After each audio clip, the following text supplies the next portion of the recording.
we are going to be going through our top 10 point guards in the NBA going into next season. So doesn't really matter too much about what they did last year. It is all about what this upcoming season is going to look like. So without further ado, let's get into number 10 for our top 10 point guards for the 2018-2019 season. And at number 10, we have John Wall. Now, John Wall only played 41 games last year, so his stats were a little bit weird. His assists went down. His points per game were a little bit shaky, as was his shooting. But look, John Wall is going into this season at 28 years old, a fully healthy team, an Eastern Conference without LeBron James, and now he finally has a good center. Regardless of what I've told you about Dwight Howard in that locker room blowing up, Dwight Howard will be the best center that John Wall has ever played with since college. Easily. He's never had a better center than Dwight Howard. I mean, he's been stuck with Marcin Gortat and Ian Mahinmi and all these terrible guys down low who just can't move,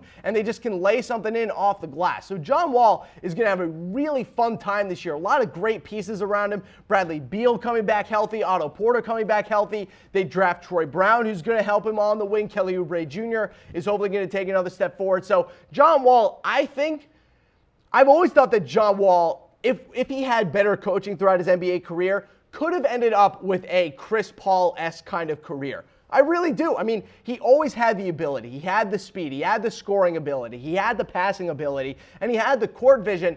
I just don't think he had the natural floor general abilities that Chris Paul had, and never had the proper NBA head coach to teach him said abilities. So we'll see what happens with John Wall this upcoming season, but I would expect him to have a better year than he did last year, and don't be surprised if he ends up being one of the best players in the Eastern Conference this year. He is really primed for a great season coming up in 2018-2019. All right, let's get to number 9. He finally got healthy, he finally got his money right, and he balled out. Jrue Holiday coming in at number 9 on our list for the best point guards going into this season. He had a stellar year last year, and he is going into this year with a great team surrounded by a ton of pieces that he is going to just be perfect for. Career highs last year in field goal percentage, rebounds per game, and points per game. Not to mention he's already one of the best defensive point guards in the NBA. It's taken Jrue Holiday a couple of years with the Pelicans to really get back to where he was with the 76ers. But last year we saw what we had always expected Jrue Holiday to do, and I expect him to do that and more going into next year. He has a great team with Etuan Moore, Anthony Davis, Nikola Mirotic as shooters on the wing. He also has a lot of great players down low in terms of Julius Randle, bringing in a guy like Tony Carr from Penn State in the draft. Jrue Holiday is going to feast this year in the Western Conference. I know the West is good. I know that most of the great point guards that we have in the NBA today are in the West, but Jrue Holiday is going to be one of those players this year. I think he's going to take a massive step forward. Just there aren't a lot of guys who have his two-way ability at the point guard spot. He isn't the Kawhi Leonard of point guards, but he's like the Kawhi Leonard light of point guards. Like, he doesn't quite have that all-time amazing ability, but this kid can really play. And once he got healthy last year, he was an absolute stud. So Jrue Holiday, my number 9 point guard going into this season. All right, let's go to number 8 on my list. His points per game went down pretty considerably last year, but his consistency, his leadership, and his overall two-way ability keeps him on our list. Kyle Lowry coming in at number 8 on our top 10 point guards for this season. Never really been the flashiest player. Not really his style in terms of crazy passes and wild layups and crazy 35-foot threes. That was never really Kyle Lowry's game. His game is consistency and getting in ball movement and defense, the boring sides of point guard that you don't like watching on NBA TV. These are all the things that Kyle Lowry does best. And I find it very interesting that DeMar DeRozan was the one who ended up getting traded to the Spurs, because in reality, Kyle Lowry is the true Spur here. I mean, he is a total fundamental point guard to a point. I mean, he is an incredible passer, a great dribbler, a good shooter as well. And I think going into this season, he's surrounded with a great team. OG Anunoby should take another step forward Obviously, they add Kawhi Leonard. It's going to suck to not have DeMar DeRozan. They had great chemistry, obviously, both on and off the court. But I think Kyle Lowry is in line for another great season. I think he fits perfectly into Nick Nurse's offense. I don't know what his three-point shooting ability is going to be this year. He is going into his age 32 season. But if he's going to have one more great year of NBA point guard play, this is going to be that one more year. I think you'll start seeing a little bit of a decline in years to come, but this should be the last year for him in terms of elite play. All right, that's number 8, Kyle Lowry. Let's go to number 7 on my list. I've never been able to stop talking about this guy. I am still his biggest fan. I will always be his biggest fan. I fell in love with him during the Big East tournament way back when. Kemba Walker coming in at number 7, the point guard for the Charlotte Hornets. Maybe one of the, how do I put this? Probably one of the most underrated players in the NBA, and I also think one of the most disrespected players in all of basketball. Every single year, this guy has done nothing but improve as a scorer, as a leader, as a face of a franchise. He has become one of the premier scorers at the guard position in the NBA, especially at the point guard spot. And I think it's so weird how the Hornets have treated him since he's been on the team. They've never surrounded him with elite talent. He's been involved with trade talks the past 2 seasons. Finally, this year, the Hornets came to his senses and realized that, we should probably, build around this guy and not just trade him away. So now they're talking about giving him an extension. He's also massively underpaid. He's 29 years old, and he gets paid $12 million a year as one of the best point guards in basketball. So Kemba Walker is going to get the bag next offseason. I predicted that he's going to get 5 years, upwards of $190 million, the full 5-year max for what he's allowed to get as a player who's played 7 to 9 years in the NBA. So Kemba Walker deserves to get played, and if his play last year was proof of anything, he is devoted to this Hornets team, and he wants to be here. He shut down any rumors of him going to the Knicks next offseason. He said it this offseason, saying, I don't want to go anywhere. I want to stay in Charlotte. And if the Hornets have any intelligence in their front office, they'll be keeping Kemba Walker in Charlotte for the rest of his career. So we have Kemba Walker coming in at number 7. Let's go to number 6. Is he now the reigning Rookie of the Year? I don't know how the word reigning works, but I guess he's the reigning Rookie of the Year, and that's Ben Simmons, if he even was a rookie in the first place. I'm not getting into that argument. I'm not doing it. I'm not going to talk about it. But what Ben Simmons did last year was really incredible. I mean, I think one of the more stunning things about Ben Simmons, we criticize him a lot for not being able to shoot the ball, which, I understand is probably something that you need as a guard in the NBA. But think about it. Instead of asking, or saying to yourself, he can't shoot, think about what he was able to do without the ability to shoot. This dude almost averaged a triple-double as a rookie without the ability to shoot. He averaged 16, 8, and 8 with no jump shot. No jump shot at all. Have you ever seen Ben Simmons try to shoot a jump shot? It looks like me trying to shoot a jump shot with my wrong hand, and I can't even shoot with my right hand. It's not pretty at all. But Ben Simmons, and in terms of a modern NBA point guard, is so far away from what we're used to. He's the complete opposite of Steph Curry. He's the complete opposite of a Russell Westbrook or a Chris Paul. He is his own player. He's so unbelievably unique. It's really exciting to see a guy like him be able to perform at the level that he's been to. Not to mention, he's already maybe one of the 3 to 4 best defensive point guards in basketball.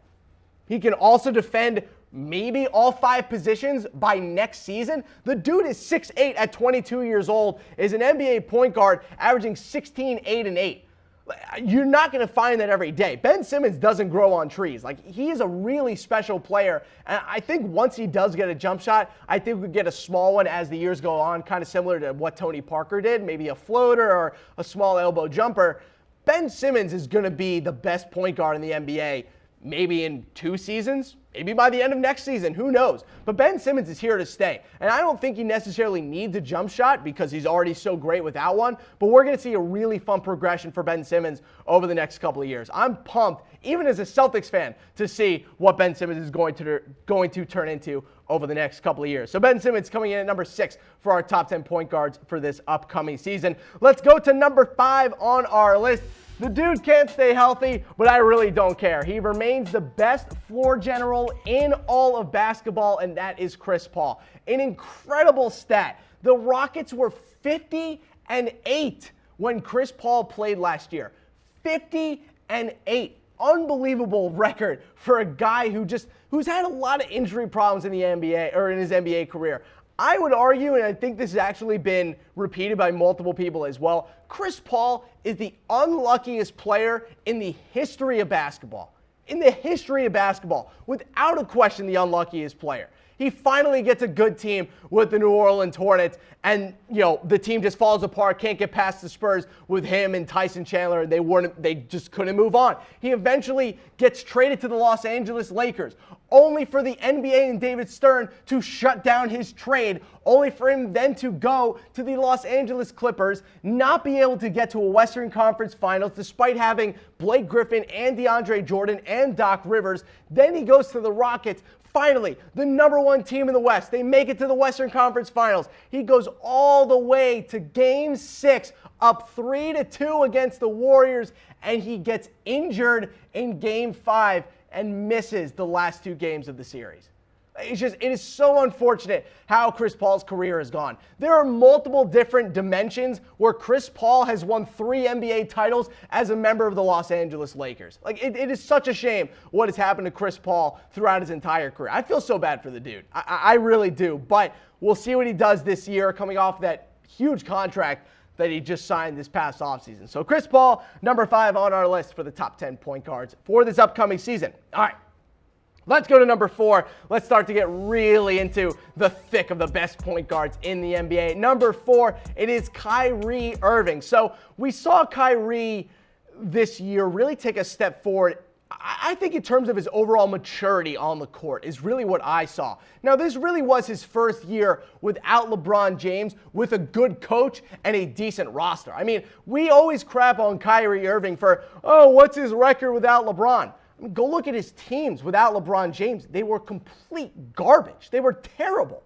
They were horrible. I mean, the dude's teams on the Cavs, once LeBron left, were maybe bottom 3 rosters in the NBA. So all of a sudden, Kyrie Irving gets picked up by the Celtics, one of the 3 best rosters in basketball, one of the 3 best coaches in all of basketball, and look what happens. The dude takes a big step forward. Look what happens when you put coaching and mix it with a really good player. I think last year we saw a huge uptick in his overall efficiency. Kyrie Irving shot 49% from the field last year, guys. 49%. This is Kyrie Irving. The dude had barely shot over 45% throughout any other season in his career. He shot 49% from the floor last year, and we also saw a big uptick on his defensive abilities as well. If he didn't get hurt last year, I think he would have been a top 5 MVP candidate, and I think he's going to be a top 3 finalist for MVP this year. He is in line for a massive year coming into a contract season. I'm really pumped for what Kyrie Irving is going to bring to the table. All right, let's go to number 3 on our top 10 point guards for this season. It is Damian Lillard.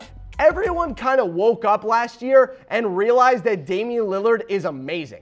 I'm serious. His stats from last year to the year before really aren't all that different from one another. They aren't. His shooting percentage is about the same. His points per game is about the same, as is his total the amount of threes he made and his 3-point percentage. His stats didn't really change, but America just woke up and went, crap, Damian Lillard is really, really good. And he made the All-NBA first team this year and was number 4 in MVP voting. Damian Lillard is one of the premier point guards that we have in the NBA today. And I think we saw last year that his effect on the game really took a hold, because I think last year we saw I know the 3-point revolution really, has taken over the NBA the past couple of years, but I think last year was the first year that things got a little out of hand. And when things got a little out of hand, it pushed the Portland Trailblazers up to the 3 seed in the West.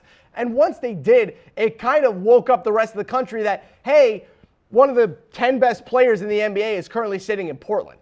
So Damian Lillard coming in at number 3 on our list. I think he's primed for a very similar year that he had last year. I just think the Trailblazers in general are going to take a step back going into next season. But again, this isn't top 10 teams for this upcoming season. This is top 10 point guards. And if you don't think Damian Lillard is one of the 3 to 4 best point guards in basketball, I don't know what sport you're watching. The dude has been on fire for the past 2 seasons. All right, let's go to number 2 on our list. Maybe a little bit controversial, but I love this guy. I love Russell Westbrook. He is such a dynamic and magnetic player to watch in the NBA. I have never seen a more physically dominant point guard in the NBA. He's like if you took Shaq and put him at point guard. Like that's the body type he has. That's the ferociousness that he plays the point guard position with. No one is more fun to watch dunk the ball in game than Russell Westbrook. There just isn't anyone. Just the energy and the fire and the passion that he puts into the game every single night.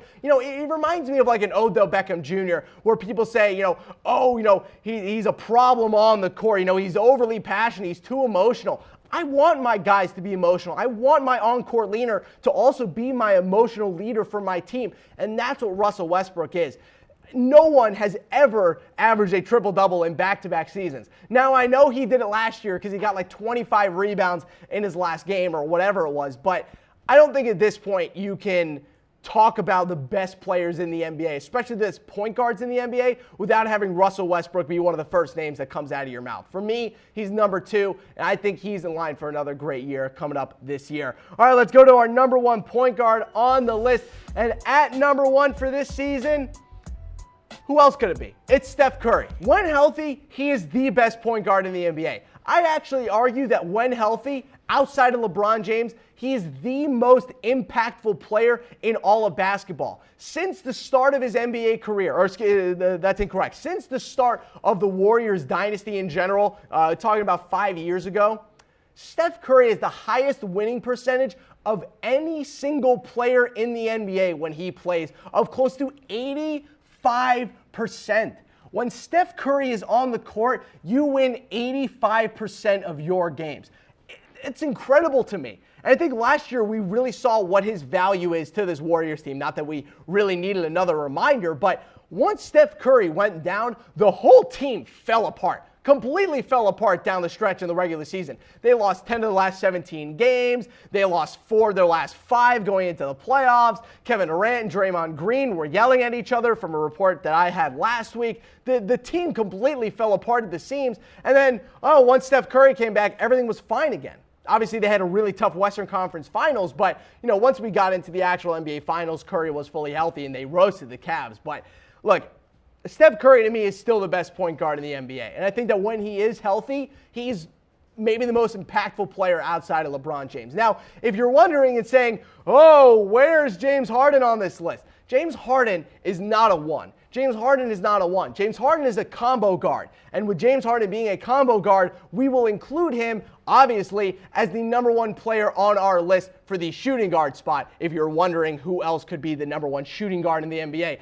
But that is for another show. But let me know in the comments section below, who is the best point guard in the NBA? Let me know below. I certainly think it's Steph Curry, but I don't know what you guys think.